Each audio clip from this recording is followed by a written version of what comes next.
अस्सलामुअलैकुम बच्चों, उम्मीद है आप लोग खैरियत से होंगे। बच्चों, आज मैं ज्योमेट्री के थ्योरम स्टार्ट कर रहा हूँ आपके सामने।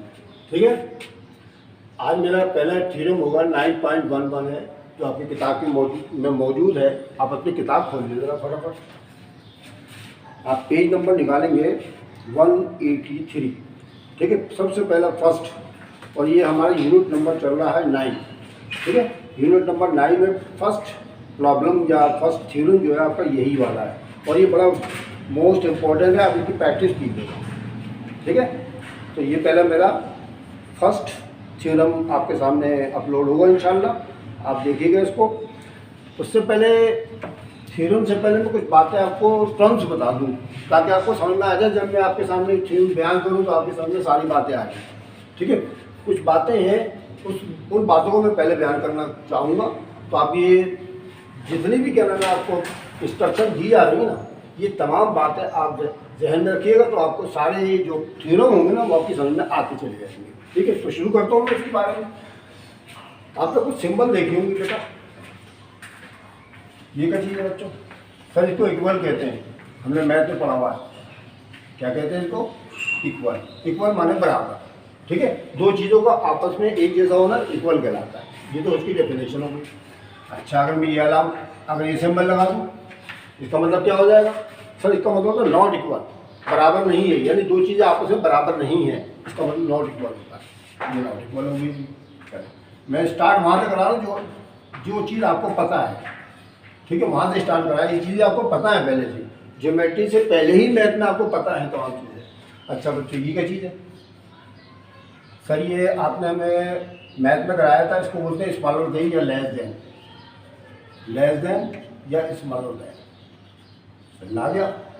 ठीक है, दरअसल मैं एजुकेशन को इस तरह से आपको यानी कि देता हूँ, क्योंकि मुझे पता है कि एजुकेशन का पहला रूल ये होता है कि आप बच्चों को सिखाएं, तो इस तरह से सिखाएं, इस तरह सेटअप बनाएं कि जो चीज़ उनको मालूम हो ना, पहले वो आपको उनको बताएं, फिर आप उनको आहिस्ता आहिस्ता आहिस्ता आहिस्ता नामालूम की तरफ लेके चले जाएं। बच्चों की दुनिया खुद ही आ जाए। ठीक है, इस मकूले को दरअसल एजुकेशन में क्या कहा जाता है? मालूम से नामालूम की तरफ। ठीक है, मैं एजुकेशन की भी आर्ट्स वालों को बच्चे को तालीम देता हूँ, तो मैंने उसके अंदर ये पढ़ा हुआ है कि आप मालूम से नामालूम की तरफ जाएँ। ठीक है, मालूम से नामालूम की तरफ जाएँ। तो बेटा ये तो आपको मालूम है ना।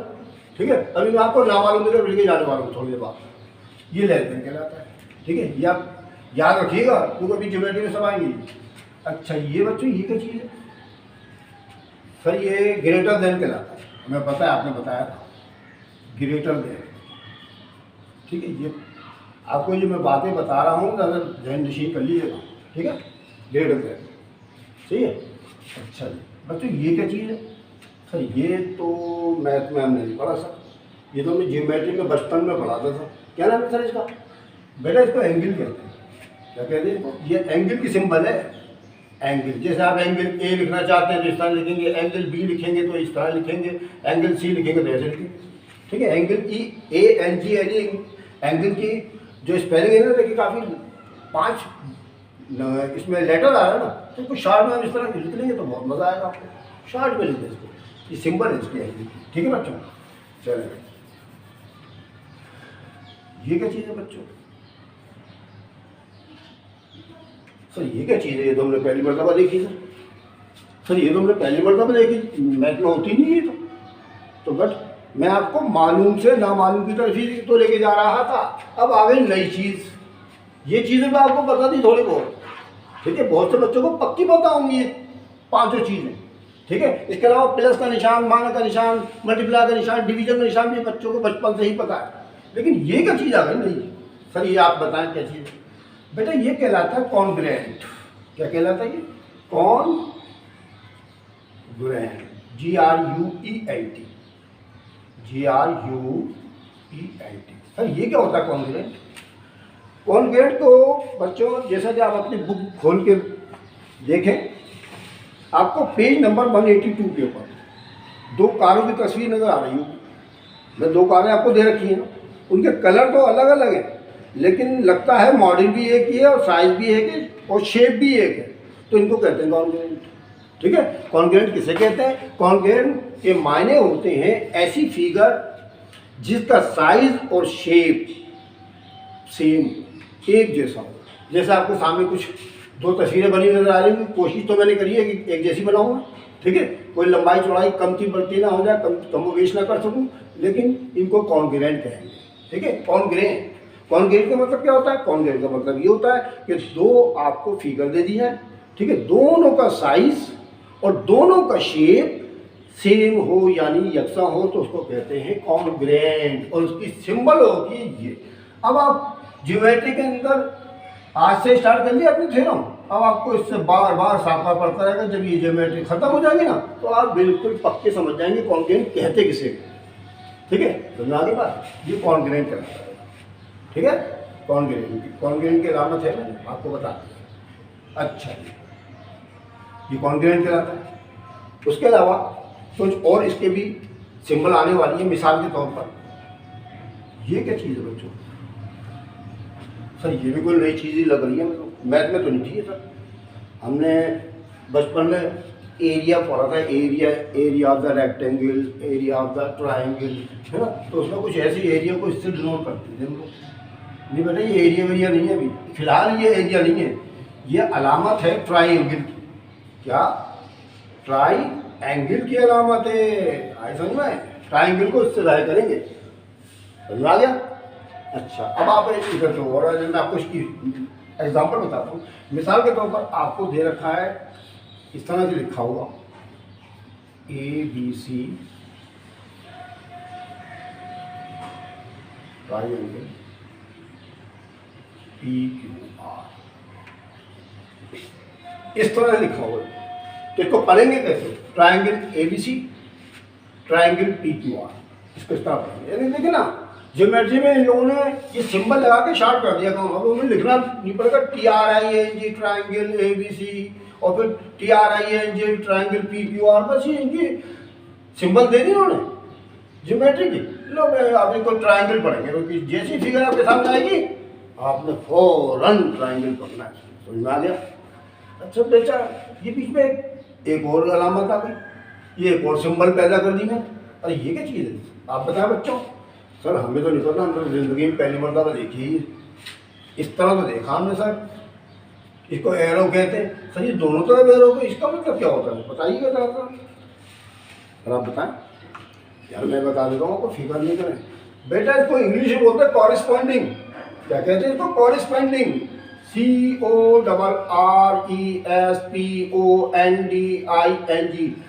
सर ये तो बहुत लंबा नाम है इसका। ठीक है, ये तो बहुत लंबा नाम है कॉरेस्पॉन्डिंग। और उर्दू में बोलते हैं मुताबिकत। सर ये मुताबिकत क्या होती है? सर ये नए नए नाम दिखा रहे हैं आप तो सर। जिंदगी में पहली मतलब पढ़े मुताबिकत क्या चीज़ होती है सर? अरे भाई इजी तरीके से बता दूं। जी सर बताइए आप। बेटे कितनी ट्राइंगल है?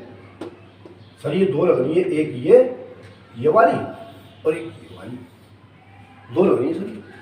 तो बेटा ये आपको इस तरह का एरो का निशान डबल साइड पर नजर आ जाए ना, तो इसको कहते हैं इंग्लिश में कॉरेस्पॉन्डिंग और उर्दू में बोलते हैं मुताबिकत। और मुताबिकत के माने होते हैं मुकाबला करना।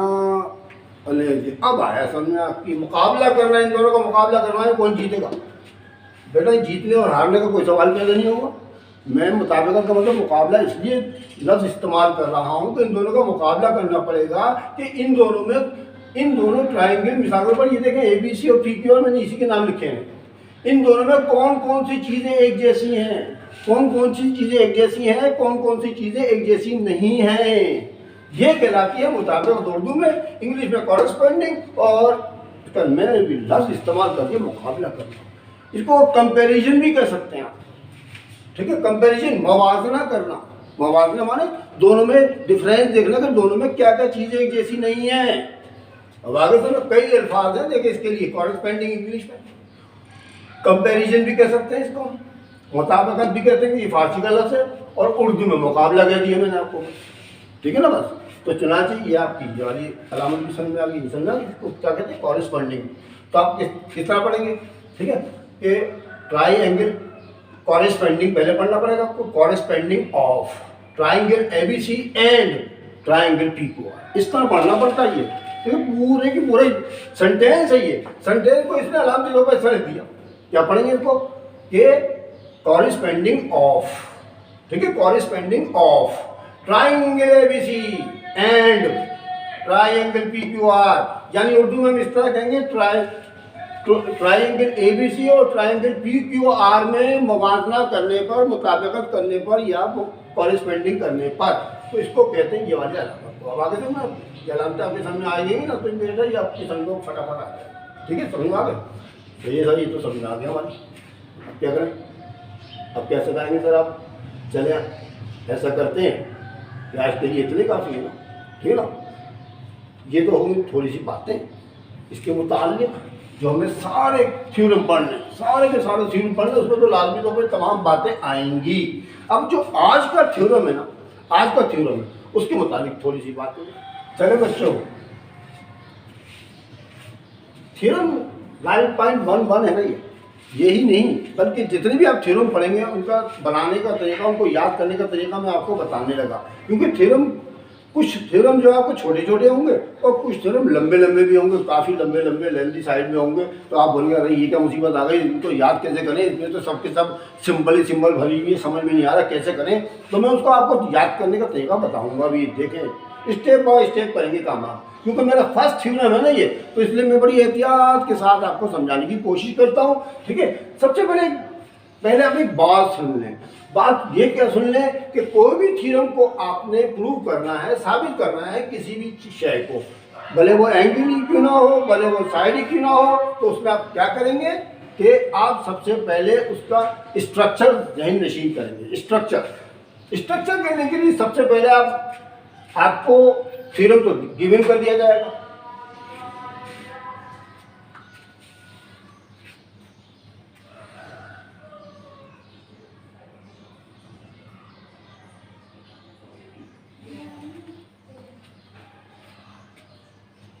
तो बच्चों स्ट्रक्चर के लिए सबसे पहले आपको थ्योरम गिवन कर दिया जाएगा। थ्योरम गिवन करने के लिए फिर उसके बाद स्टार्ट करना, सबसे पहले आपको लिखना पड़ेगा पहला पॉइंट गिवन, क्या आपको दिया क्या क्या गया है इसके अंदर, गिवन का पॉइंट। जब गिवन क्लियर हो जाएगा हमारा, फिर उसके बाद लिखना पड़ेगा हमको इसके अंदर प्रूव, साबित क्या करना है, साबित क्या करना है आपने, क्या पूछ रहा है वो सवाल के अंदर, किस चीज़ को साबित करें आप। नंबर 3 हो जाएगा कंस्ट्रक्शन। सब एक बात याद है, कंस्ट्रक्शन सारे थ्योरम में नहीं करनी है, किसी में करते हैं, किसी में नहीं करते हैं। तो तीसरा पॉइंट आ जाएगा कंस्ट्रक्शन माने आपको इसमें थोड़ा सा एडिंग करनी पड़ेगी, कुछ बनाना पड़ेगा इसके अंदर, इसी थ्योरम के अंदर कंस्ट्रक्शन, ठीक है। कंस्ट्रक्शन के बाद आपका स्टेटमेंट एंड रीजन आ जाएंगे, ठीक है। प्रूव करना है ना आपने, PROO प्रूव करना है, तो प्रूव करने के लिए आपने क्या करना पड़ेगा, स्टेटमेंट और रीजन की हेडिंग आ जाएगी, स्टेटमेंट एंड रीजन। यानी ये स्टेटमेंट लिखा होगा और ये सामने वजह बयान करके दिखाएं कि क्या ये आया कैसे, यहाँ वजह भी बयान करनी पड़ेगी, रीजंस, ठीक है। ये होता है हमारा पूरा प्रोसेस और आखिर में जाके प्रूव हो जाएगा, ठीक है। ये है तरीका तमाम थ्योरम के लिए। पहले आप गिवन लिखेंगे जो आपको सवाल के अंदर पता है, टू प्रूव सवाल में पूछा क्या गया है ये मालूम करना है, और कंस्ट्रक्शन कोई काम और करना है आपने इसे ट्रायंगल के अंदर वो लिखना पड़ेगा। फिर प्रूव करने के लिए स्टेटमेंट और रीजन के 2 कॉलम आपके पास बनेंगे, भले लाइन डालें या डालें, सामने लिखना शुरू कर दें, क्योंकि किताब के अंदर लाइन बनी हुई देखिए, ठीक है। तो चौथे स्टेटमेंट और रीजन लिखनी पड़ेगी। स्टेटमेंट में आपको सारी बातें लिखनी पड़ेंगी जो इस थ्योरम से मुताल्लिक होंगी, सामने उसकी वजह लिखनी पड़ेगी, वजह, बगैर वजह के कुछ नहीं होता है। जिस तरह अदालत के अंदर वकील जो है अपना मसला बयान करता किसी अपने क्लाइंट के बारे में, तो उसकी वजह भी बयान करता है, इस तरह ये इसका इसकी वजह ये है, इसकी वजह ये है, इसकी वजह ये है। ठीक है, ये तमाम बातें होगा ना, ये कहलाते हैं सारे थ्योरम का खुलासा। ठीक है, आगे समझ आपको पक्का सारे थ्योरम में आपने ये पॉइंट करने सारे के सारे। Given, to prove, construction, prove, statement and reason. ये हो गया क्लियर। एक बात समझ लें कि ये कोई भी थ्योरम आपको करना हो, ये हो ए हो बी हो एक्स वाई जेड कौन सा भी हो, तो फिर आपके ना इसकी फिगर अगर प्रैक्टिस कर लिया करें, प्रैक्टिस ऑफ द फिगर। ये आपके सामने फिगर होगी, सारा मसला खुद ब खुद होता चला जाएगा। ठीक है, सारा थ्योरम जो है ना आपका खुद ब खुद होता चला जाएगा, आपकी फिगर पे अबूर हासिल हो गया। ये जो फिगर बनी हुई किताबों के अंदर बनी हुई ना उन्होंने, वो आप इसकी मदद से आप सारा का सारा खुद ही कर लेंगे। अभी मैं आपको जो मसला कराऊंगा मैं, ठीक है, मैं आपको किताब नहीं देखूंगा, अगर कुछ भूल गया तो मैं देख लूंगा एक आध पॉइंट, नहीं तो बाकी जो है इनको फिगर वो देख के देखे आपके सामने सारा मसला सॉल्व हो जाएगा। ज़्यादा सारा थ्योरम इसको देख के करेंगे हम। और आपका भी यही होना चाहिए प्रैक्टिस, कि आप ही फिगर देखें और गिवन भी लिखें, टू प्रूफ भी लिखें और कंस्ट्रक्शन भी करें, सब का सब काम ऐसे खुद ही करके चले जाएगा।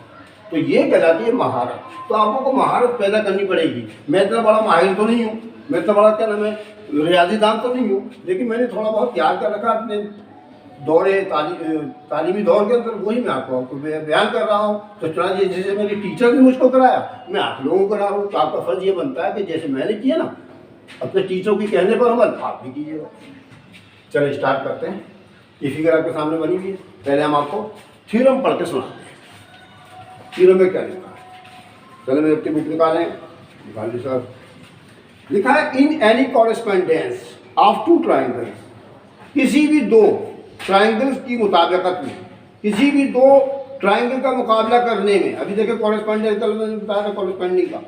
ठीक है, of two triangle if one side and any two angles, अगर किसी भी ट्राइंगल की, वो जो आपको दो ट्राइंगल दे रखी ना, उनमें एक ट्राइंगल का एक साइड और टू एंगल्स, दूसरे ट्राइंगल के एक साइड और दो एंगल के कॉन्ग्रुएंट हो, ठीक है, कॉरेस्पेंडिंग साइड के मुताबिक, तो फिर प्रूव करके दिखाएं the two triangles are congruent, कि ये दोनों के दोनों ट्राइंगल्स कॉन्ग्रुएंट होंगी या नहीं होंगी।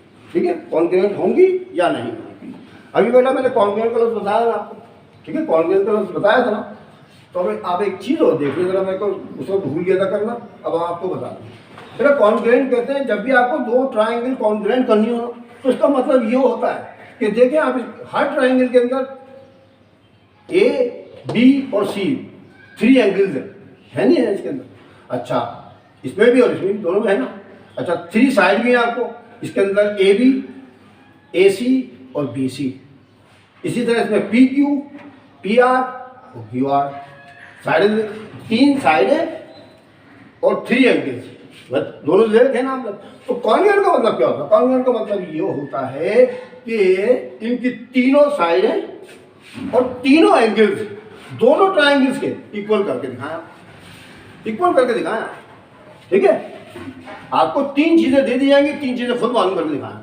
देखिए 6 चीजें होती हैं, 3 और 3 6 चीजें आ रही हैं इसके अंदर।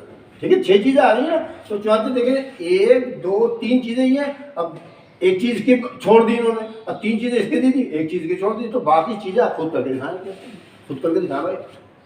ठीक है ना। तो चौथ को कॉन्ग्रुएंट साबित करने के लिए हमें क्या करना पड़ता है कि इसके 3 देखिए 2 एंगल्स है ना, इसका तीसरा एंगल मालूम करें। इसकी एक साइड दे रखी है ना, इसके दोनों साइडें मालूम करके दिखाएं। इसके देखिए 2 एंगल है ना भाई, दोनों को दोनों एक सी है ना, यही चीज इसके अंदर भी होगी कि 2 एंगल, एक साइड, ये वाली साइड, ये वाली साइड, ये एंगल, ठीक है, ये एंगल, सब करके दिखाएं। कॉन्ग्रुएंट का मतलब ये होता है। ठीक है, तो आगे समझ में आ गया। कॉन्ग्रुएंट के लिए हमें बाकी साइडें और बाकी एंगल थोड़े से मालूम करने पड़ेंगे, प्रूव करके दिखाएंगे तो फिर समझ में आएगी बात हमारी। तो ये फिगर आपके सामने लिखेंगे, शुरू करते हैं थ्योरम। सबसे पहले मैंने आपको बताया ना स्ट्रक्चर, तो सबसे पहले लिखें गिवन, इसके अंदर हमें मालूम क्या है। ठीक है, गिवन हमको ये है इस थ्योरम के अंदर कि आपको ये 2 एंगल और एक साइड, ये 2 एंगल्स और ये 1 साइड पता है ना आपको। ये ताकि हम लिखेंगे angle A is equal to angle P के, पहले आप लिखेंगे angle A is angle P, ठीक है। एंगल ए इस कॉन्ग्रुएंट है एंगल पी, ये ए और पी बराबर हो गए। अब ये बी और क्यू बराबर है, तो एंगल बी कॉन्ग्रुएंट है एंगल क्यू के, ये लिखते हैं आप। उसके बाद साइड बी सी और साइड क्यू आर बराबर है, तो साइड के लिए हमें एम लिखना पड़ता है, मेजर, ठीक है। मेजर बी सी कॉन्ग्रुएंट है क्यू आर का, मेजर क्यू आर, ये दो एंगल्स और एक साइड हमको गिवन है, पता है, मालूम थी, हमने लिख दी। उसके बाद सेकंड काम हमारा होता है टू प्रूफ, साबित क्या करना है। टू प्रूफ के लिए हम लिखेंगे ट्राइंगल ए बी सी, ठीक है, इस congruent triangle P Q R, A B C और पी क्यू आर में साबित करके लानी। ये तो आ गया हमारा, क्या हो गया, टू प्रूफ, ये साबित करना चाहते हैं। अब हम तीसरा काम करेंगे कंस्ट्रक्शन। इस थ्योरम में आपको कंस्ट्रक्शन करनी है, तो ये हेडिंग डाल देंगे construction,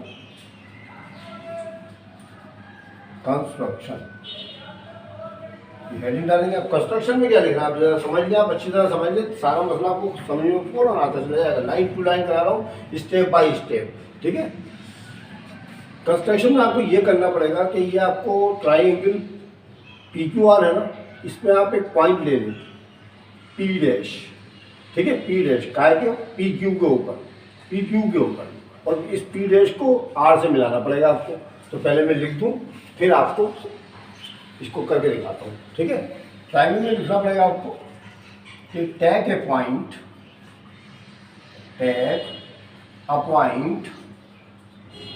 take a point P dash on P Q, ये जुमला लिखना पड़ेगा। Take a point P dash on P Q, ठीक है, पी क्यू समझेंगे ना। और सच दैट, इस तरह के, सच दैट माने इस तरह के, ये जो आपका पी डैश क्यू है ना, ये ए बी के बराबर होना चाहिए, ये लिखना है। पी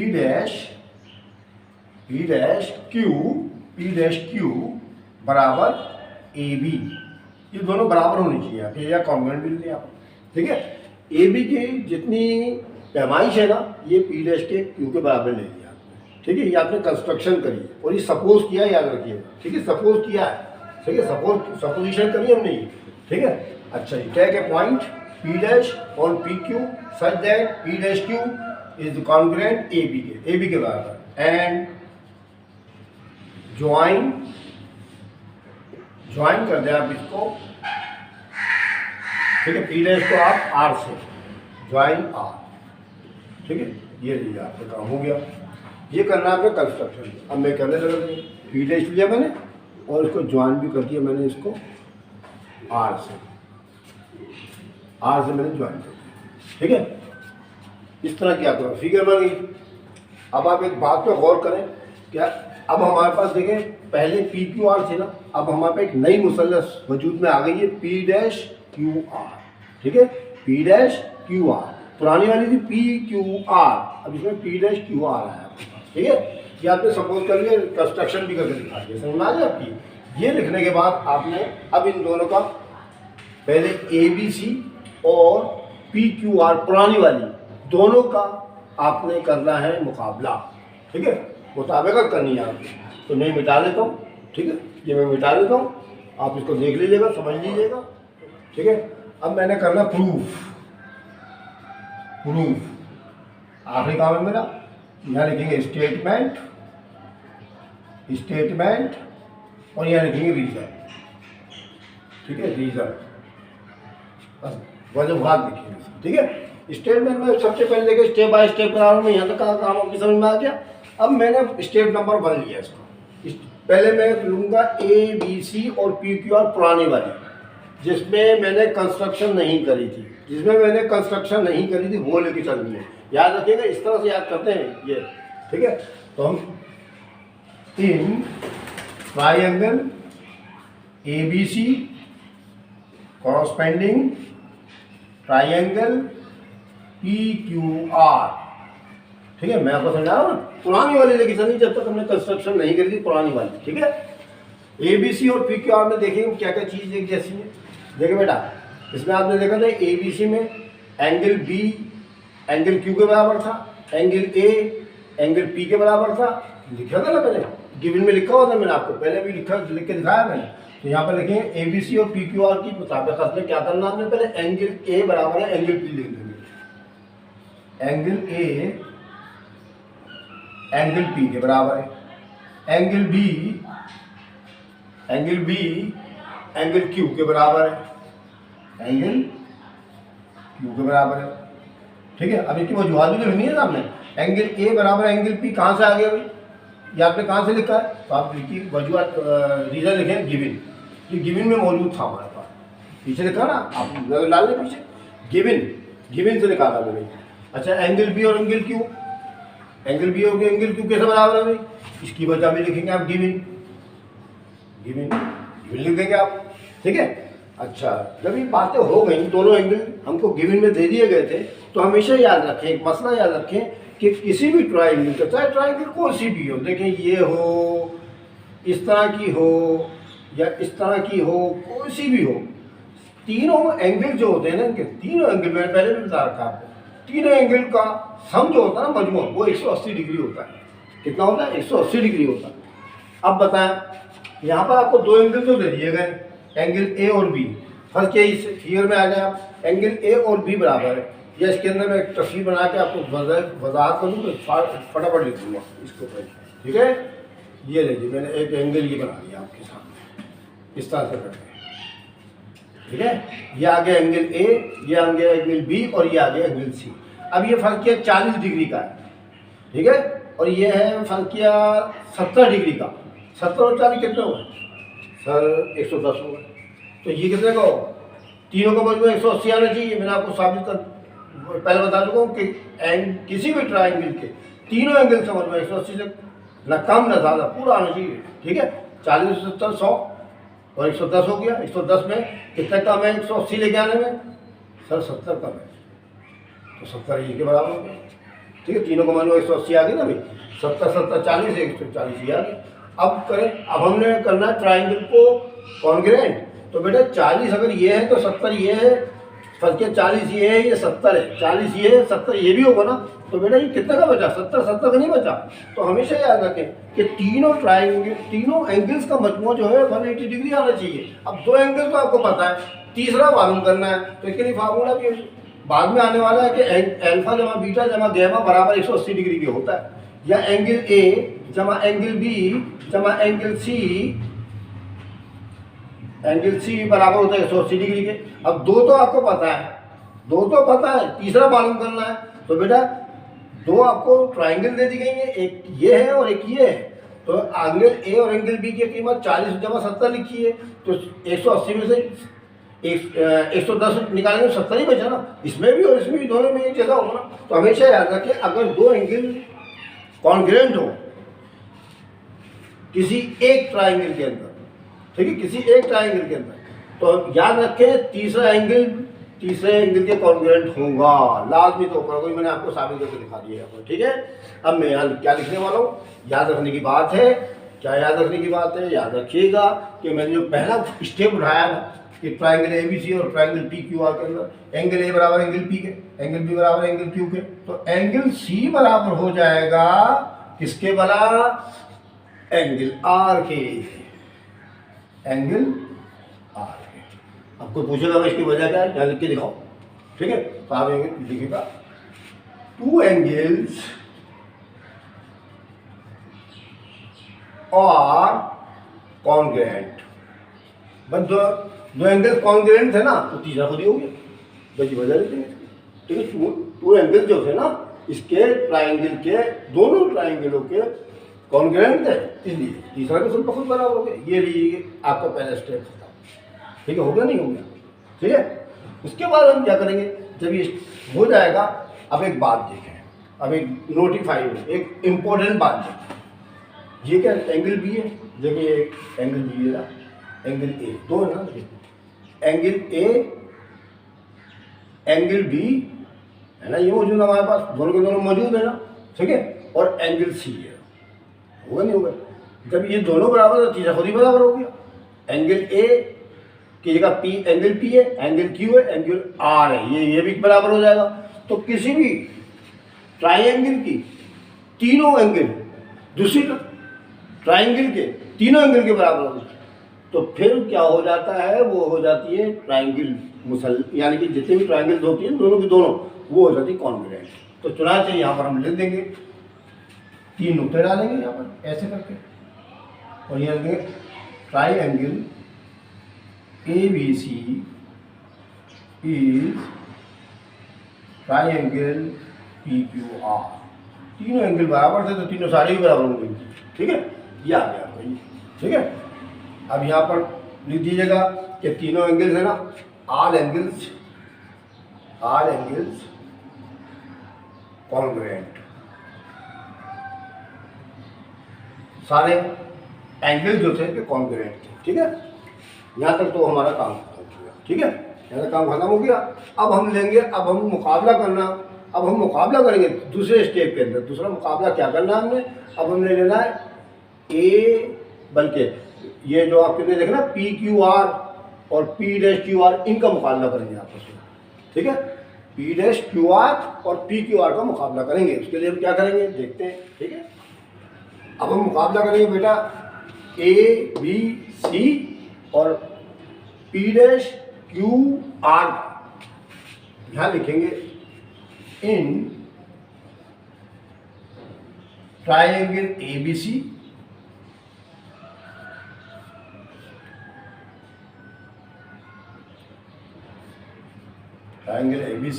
और ट्राइंगल P-QR। ये स्टेप नंबर 2 शुरू हो गया, हमारा दूसरा काम शुरू हो गया। देखिए स्टेप नंबर 1 में हमने साबित करके दिखा दिया कि तीनों एंगल बराबर है, तो वो आपकी ट्राइंगल जो है कॉन्ग्रुएंट हो गई, ठीक है। हमने यहाँ पर एंगल सी को एंगल आर के बराबर साबित कर दिया। मैंने अभी आपको बताया 3 चीज़ें आपको दे रखी, 3 चीज़ें आपने साबित करके दिखानी है। तो 3 चीज़ें हमें पता थी, चौथी चीज़ हमने करके दिखा दी, ठीक है। सी और आर बराबर ये करके दिखा दिया। अच्छा जी, अब साइडों की बात रह गई, वो भी देख रहे हैं आप। अब ABC और P-QR का कंपैरिजन करते हैं, ठीक है। अब देखें P-QR ये वाली चीज, तो एंगल B जो है एंगल Q के बराबर है ना, इसके अंदर भी देखिए B Q तो इसमें भी आ रहा है ना, तो एंगल B और एंगल Q बराबर है। Angle B is congruent angle Q, ठीक है। अच्छा, उसके बाद ये वाली साइड इसके बराबर है ना, ये वाली साइड इसके बराबर है, यानी QR मेजर QR नहीं लेते, पहले वो लिख देते BC, इस साइड पे मेजर BC बराबर है या कॉन्ग्रुएंट है मेजर QR, ठीक है, QR के बराबर। समझ में आ गई, एक एंगल आ गया और एक साइड आ गई। उसके बाद आप देख रहे हैं कि इसके अंदर ये AB बराबर है P-Q के, AB बराबर है मेजर AB बराबर है P-Q के मेजर। अब बोल रही है सर ये कहाँ से आ गई, तो इसकी वजूहत भी नहीं है। देखिए एंगल B बराबर है एंगल Q के, ये तो हमें गिवन था, ये तो हमें गिवन था ना, यहाँ मैंने यहाँ गिवन, ठीक है। एंगल B एंगल Q बराबर थे, हमें तो गिवन था, ऊपर लिखा हुआ था। BC बराबर है QR के, ये भी हमको गिवन था। अच्छा, ये किधर से बराबर आ गया, AB और P-Q, AB और P-Q किधर से बराबर आ गया। तो याद रखें बच्चों, अभी आपने किताब के अंदर एक काम किया था कंस्ट्रक्शन, कह रहा था नहीं करा कंस्ट्रक्शन, तो कंस्ट्रक्शन जब मैं तो इसके अंदर मिटा दिया, खैर तो अब आपकी समझ में नहीं आएगा, इसमें लिखा हुआ नजर नहीं आ रहा। आप अपनी बुक के अंदर देखें, फटाफट बुक निकालो, पीछे का काम मैं आपको बुक से बताता रहूँगा। हाँ आया नजर सर, हाँ जी जी नजर आ गया सर। तो आप देखेंगे कि उसके अंदर जो लिखा हुआ है QP- बराबर है BA के, ये कंस्ट्रक्शन करने की वजह से आया था, जो मैंने आपको लिख के दिखाया था, tag A point P- on QP, ठीक है, such that Q P dash या पी डैश क्यू बराबर है ए बी के। मैंने आपको लिख के दिखाया था अभी पीछे, आप देख लीजिएगा वीडियो मेरी। बी ए बराबर है क्यू पी डैश लिखा था मैंने, यहाँ पर जो है ए बी, मैंने ए बी बराबर है पी क्यू डैश लिखा, पी डैश क्यू लिखा था, उन्होंने उल्टा करके लिख दिया, उससे कोई फर्क नहीं पड़ता है। ठीक है, तो आज बी ए और क्यू पी डैश, देखिए बी ए को इधर कर दो, ए को इधर कर दो, उससे कोई फर्क नहीं पड़ता। ए बी बराबर है पी डैश क्यू के बराबर। ये हमने किया था क्या, कंस्ट्रक्शन। इसके सामने वजह लिखनी पड़ेगी आपको, कंस्ट्रक्शन या सपोजिशन भी लिख सकते हैं आप, कंस्ट्रक्शन भी लिख सकते हैं। कंस्ट्रक्शन सपोज किया था, ठीक है, कंस्ट्रक्शन या आपने सपोज किया था या कंस्ट्रक्शन करी थी, उसकी वजह से दोनों बराबर आए थे। मैंने आपको याद करें टैग ए, मैं लिखवाया था आपको tag A point P dash on P Q, ठीक है, सच दैट ए बी बराबर है पी डैश क्यू के, मैं लिखवाया था। तो मैंने आपको कंस्ट्रक्शन कराई थी ना, वो मैंने सपोज किया था, उसके अंदर फर्ज किया था। तो जो देखिए वही वाली बात मैंने थी, यहाँ पर कंस्ट्रक्शन वजह दे देंगे, हमने कंस्ट्रक्शन की वजह से दोनों बराबर है। अब एक बात को करते हैं, एक साइड बी सी, एक साइड ए बी और एक एंगल। अब इधर फिगर में आ जाए, एक साइड ए बी किधर बच्चों, यार ठीक है, ए बी बराबर है पी डैश क्यू को। ये देखिए ये और ये दोनों बराबर होगा। ये मैं आपको तस्वीर पे ये निशान में लगा के दिखा रहा हूँ, देखिए ये और ये वाली तरह ये हो गई। उसके बाद पी सी बराबर है क्यू आर, बी सी बराबर है क्यू आर। देखिए ये तो पहले ही, तो देखिए बेटा एक साइड ये वाली और एक साइड ये वाली इसके बराबर है, और ये वाली साइड इसके बराबर है। उनके दरमियान जो एंगल है ना, एंगल ये वाला, ये देखिए एंगल आ गया ना, बी और क्यू दोनों देखिए बराबर है।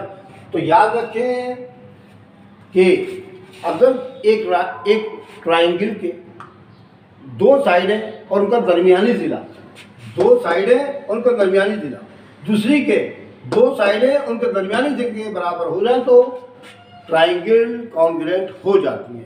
ठीक है, ये मसला है, ये थ्योरम में भी आपके मजीद आगे आएगा कि अगर किसी ट्राइंगल की, एक ट्राइंगल की दो साइडें, देखिए ये वाली साइड है बोल रहा हूँ, ये वाली, ठीक है, वो नहीं बोल रहा हूँ उस तरफ की, दो साइडें उनका दरमियानी जिला, दो साइडें और उनका दरमियानी जिला, दोनों एक सी बात बयान करी ना मैंने। दो साइडें, ये दो साइडें, एक एंगल दरमियान का, इनके दरमियान का ये वाला, ठीक है। अगर कॉन्ग्रुएंट हो तो ट्राइंगल तो मुतमासिल हो जाती है, यानी कि कॉन्ग्रुएंट हो जाती है। बस हम यहाँ लिख देंगे कि चुनांचे ट्राइंगल ए बी सी ये वाली, ठीक है, इन दोनों को फॉलो गलत नहीं क्या, मुतमासिल है triangle P dash Q R के, हो गया नहीं हो गया, पी डैश क्यू आर के हो गया। अब इसकी वजह भी लिखनी पड़ेगी। अब बोलेंगे सर की वजह क्या लिखे, अभी लगा जाए। देखिए बेटा, इसको कहते हैं साइड, इसको भी कहते हैं साइड, इसको क्या कहते हैं एंगल। तो इसका हम लिखेंगे एस पोस्टीरियर। आप बोलेंगे ये क्या चीज लिखी सर, देखिए बेटा एस से साइड ये वाली, ए से एंगल ये वाला, एस से साइड ये वाला। फिर दूसरे में देखें, एस से साइड, ए से एंगल, एस से साइड, दोनों जैसे ना बिल्कुल, ठीक है। तो यहाँ लिखना पड़ेगा एस पोस्टीरियर, यानी एस के मौजूद के मुताबिक आपने इसको साबित करके दिखा दिया कि भाई हमने ये साबित कर दिया। अब आपकी समझ में आई बात, इसका मतलब ये हुआ ये और ये भी बराबर हो गए। अभी पिछले वाले जो हमने इसको सॉल्व किया था फर्स्ट स्टेप के अंदर, हमने इसको आर को सी को बराबर करने की कोशिश करी थी, ठीक है ना, पुरानी वाली एंगल में। अब हम नई वाली एंगल के अंदर पी डैश क्यू आर के अंदर आर को सी के बराबर साबित करने वाले हैं, ठीक है। ये चीज़ें तो हमने करनी है, इसका तो हर काम से हमारी एक एक चीज़ प्रूव हो रही है, ठीक है, हर काम से एक एक चीज़ प्रूव होती चली जा रही है। अच्छा बेटा ये मैं मिटा देता हूँ आपको, ठीक है, ये मैं आपका काम मिटा देता हूँ, यहाँ पर कर देता हूँ ताकि आपको ये काम बरकरार रहे तो आपकी समझ में आए, ठीक है। ये काम तो हो चुका है, अब मैं आपको यहाँ कराता हूँ, चलिए ठीक है, यहाँ काम करा देता हूँ। आप पूरी वीडियो सही से देखिए, बुक के अंदर बिल्कुल ऐसी कैसी लिखा हुआ, बस समझने की बात है, आप समझ लें और बाकी सब बुक में से आप याद कर लीजिए, ठीक है। यहाँ तक आ रहा है बेटा, अच्छा अब आप यहाँ देखिए, मैंने ये चीज़ इसके साबित कर दी ना कि दोनों, पहले हमने ए बी सी को ABC को PQR के बराबर पुरानी वाली के बराबर साबित किया था। फिर मैंने ABC को नई वाली के बराबर भी साबित कर दिया। देख लें, नई वाली के P-QR के लिखा ना, देखें ABC बराबर P-QR के, पुरानी वाली और नई वाली दोनों क्लियर कर दी मैंने। अब हमने करना क्या है? अब करना ये है कि अब ये करना है कि एंगल C और एंगल R बराबर है या नहीं है। अब पक्का सबूत P-QR के अंदर, P-QR के अंदर एंगल C और एंगल R बराबर है या नहीं है। तो उसके लिए हम क्या करेंगे, उसके लिए मैं आपको बताने लगा। ठीक है,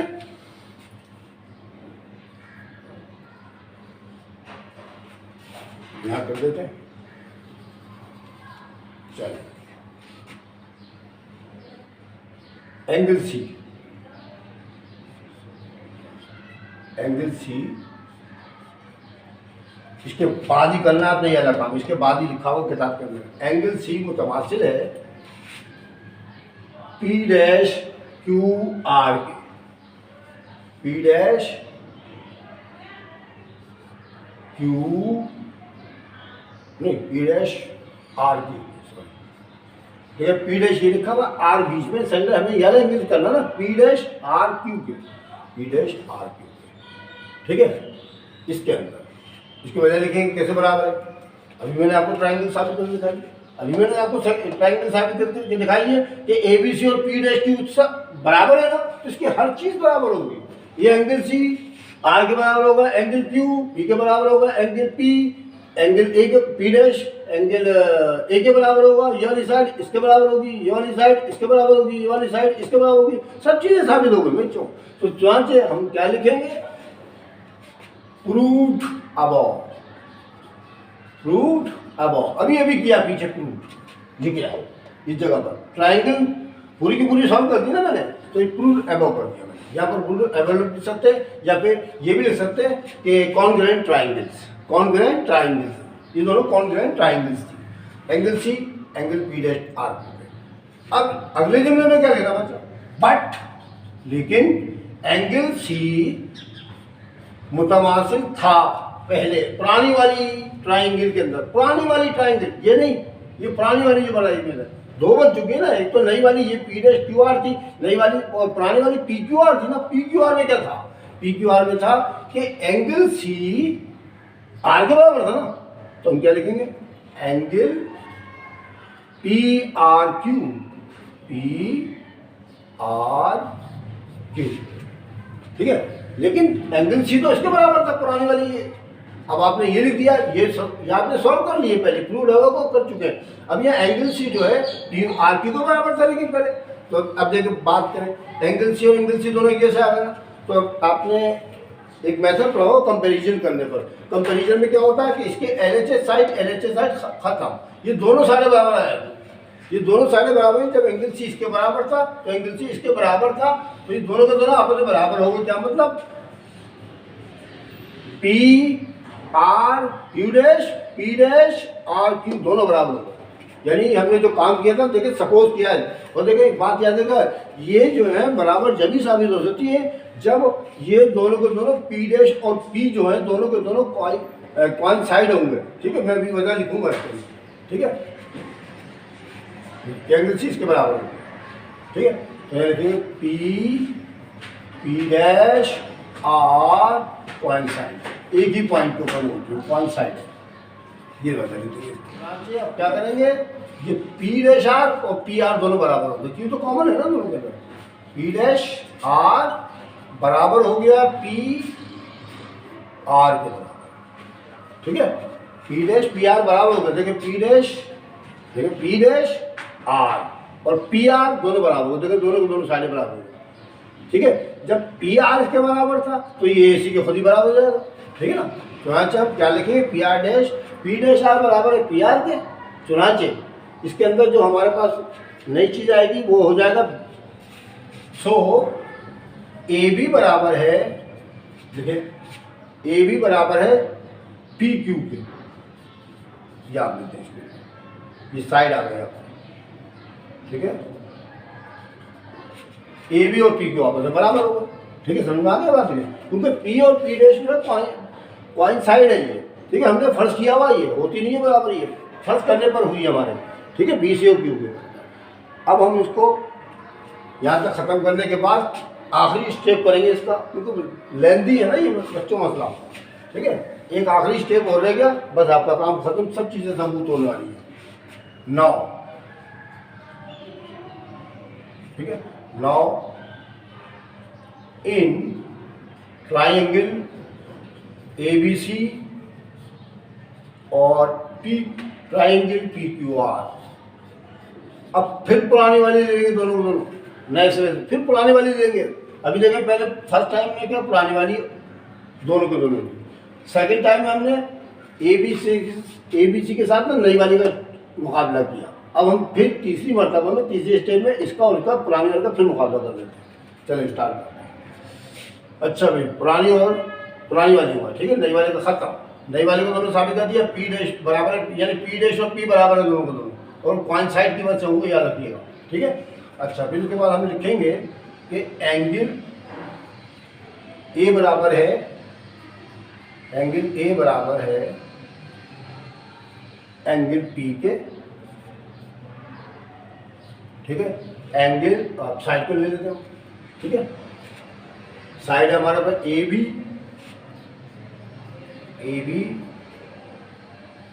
बराबर है साइड, AB बराबर है PQ के, मेजर, ये साइड के लिए मेजर लिखना पड़ता है। और फिर आपका ये भी हो गया, एंगल P भी हो गया, ये भी हो गया, और फिर इसके बाद जो है आपका QR, एंगल Q हो गया, मेजर AB हो गया और PQ हो गया, ठीक है। एंगल B बराबर है, एंगल B बराबर है एंगल Q, ठीक है। अच्छा बेटा, ये तो एंगल B और एंगल Q तो शुरू से आप लिखते चले जा रहे हैं, गेविन है, इसके वजूहात में लिखे आप, ठीक है। एंगल B AB बराबर है PQ के, अभी आपने AB को PQ को किया, प्रूफ किया था, पीछे प्रूफ किया था इनका आपने, ठीक है। अभी आपने पीछे प्रूफ किया, सामने इसके अंदर, ठीक है। अब BC बराबर है QR के, ये आपको गिवन था बेटा। ये शुरू का जो आपने एंगल A लिखा है, इसको आपको कट करें, साइडें हमें दो लिखी इसके अंदर, साइड एक तो एंगल B आ गई हमारी, एक ये आ गई हमारी, एक साइड ये, एक साइड ये, और एक एंगल Q, ये तो हो गया। ये आप निकाल दें यहाँ से, और यहाँ लिखते हैं साइड का नाम, जो हमें पता था BC, मेजर BC बराबर है मेजर QR, ठीक है। अब जगह एक साइड यानी आ गई, एक साइड यानी आ गई, तो QR और PQ, ठीक है। PR और PQ बराबर आ गई, देखिए इसके बराबर आ गई, ये इसके बराबर आ गई, ये दोनों के दोनों, ये एक साइड इसके बराबर, दूसरी साइड इसके बराबर, दरमियानी जाविया D और Q बराबर है, ठीक है। जब दो साइड है और एक एंगल, उनका दरमियानी जाविया जो है, या एंगल जो प्रूव हो जाए, तो प्रूव हो जाती है, सुनाचे यहाँ देंगे, triangle ABC is congruent triangle PQR, ठीक है। तो इस तरह साबित कर दिया आपने, हर चीज़ को इसके अंदर सब क्लियर कर दिया। मुझे उम्मीद है कि आपकी समझ में आ गया होगा मसला। आप इसकी प्रैक्टिस कीजिएगा, इसको याद कीजिएगा, किताब में से आप पूरे को पूरे याद कर लीजिएगा। अगर आपको मेरी वीडियो अच्छी लगे तो उसको अपने दोस्तों साथियों को शेयर करें, ठीक है। इंशाल्लाह फिर अगली वीडियो में नेक्स्ट थ्योरम लेकर आपके सामने आ जाऊँगा। तब तक लिखला।